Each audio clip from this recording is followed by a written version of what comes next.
Loué soit Jésus-Christ, notre grand Dieu et Sauveur. Sa grâce et sa paix soient avec vous. Comme l'islam, qui n'existe que pour remplacer le christianisme, le protestantisme n'existe qu'en s'opposant, en protestant, en rejetant des éléments vitaux de la foi et de la vie catholique, que sont notamment la hiérarchie de l'Église, le culte rendu à la Vierge Marie et aux saints et l'adoration de Jésus Eucharistie. Ces trois blancheurs qui pourtant manifestent si excellemment la vérité centrale de la révélation chrétienne qui est l'incarnation du Verbe de Dieu.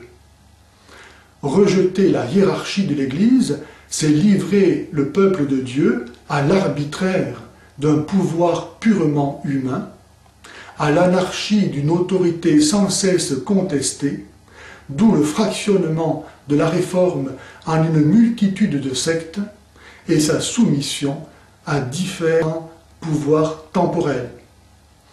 Alors que Jésus a voulu fonder son Église une et unique, et pour cela l'a dotée d'une institution visible, objective, repérable, à la personne de ses apôtres, jouissant de son autorité, dont le pape et les évêques sont aujourd'hui les successeurs, institution si vitale que les apôtres ont voulu la recomposer sitôt après la mort de Judas.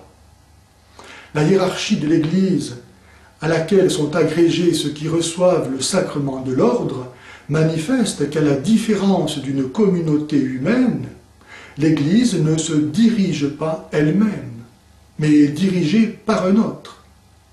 Aussi vrai que personne ne peut se donner à lui-même le pardon de ses péchés, la vie de la grâce, la vie divine.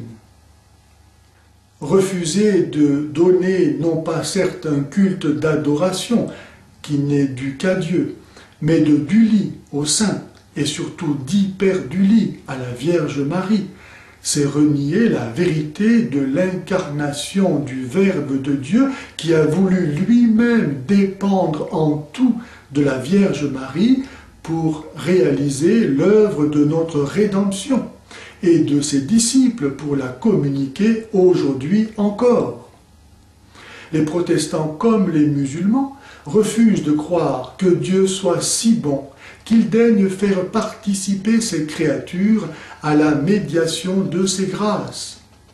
Ils refusent que l'homme soit médiateur de Dieu et refusent donc l'homme Jésus-Christ, médiateur entre Dieu et les hommes. De même que Dieu ne crée pas un homme seul, mais associe à sa gloire de créateur les parents, de même Dieu daigne associer à sa gloire de sauveur et de sanctificateur les saints. Ainsi, sans la Vierge Marie qu'il créa immaculée pour devenir la digne mère de son Fils, sans son oui qu'elle seule pouvait donner, nous ne serions pas sauvés.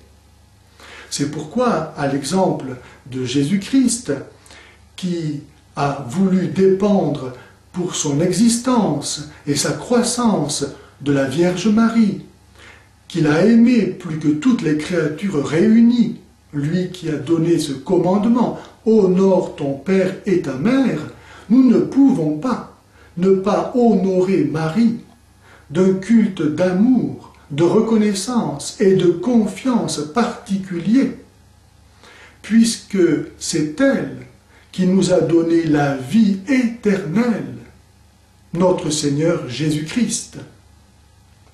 Refuser la messe, c'est-à-dire l'actualisation ou le renouvellement non sanglant du sacrifice de Jésus, c'est là encore refuser l'incarnation du Verbe de Dieu qui n'a pas voulu seulement offrir son sacrifice il y a 2000 ans, mais qui veut continuer à l'offrir chaque jour pour le salut et la sanctification de ceux qui savent l'offrir avec foi, c'est-à-dire en s'offrant eux-mêmes, par lui, avec lui et en lui, à Dieu le Père, et se transforment ainsi de messe en messe en hostie vivante, sainte et agréable à Dieu. Grâce à ce grand rite, préfiguré dans la Pâque des Juifs, est rendue présente ici et maintenant la source du salut éternel, afin que chacun, à la mesure de sa foi, y puise toutes les grâces qu'il désire. Il ne suffit pas en effet de savoir que le salut a été accompli ou qu'il est en Dieu pour en bénéficier automatiquement. Encore faut-il y puiser. Nous ne sommes pas de purs esprits, mais des esprits incarnés. C'est pourquoi le salut passe nécessairement pour nous par la matière, raison d'être de l'incarnation. Et de ce merveilleux moyen, de ce grand miracle d'amour de Jésus, qu'est la messe, par laquelle il rend présent et accessible son sacrifice, c'est-à-dire sa mort et sa résurrection, afin que, en nous y associant, nous puissions nous aussi mourir et ressusciter avec lui.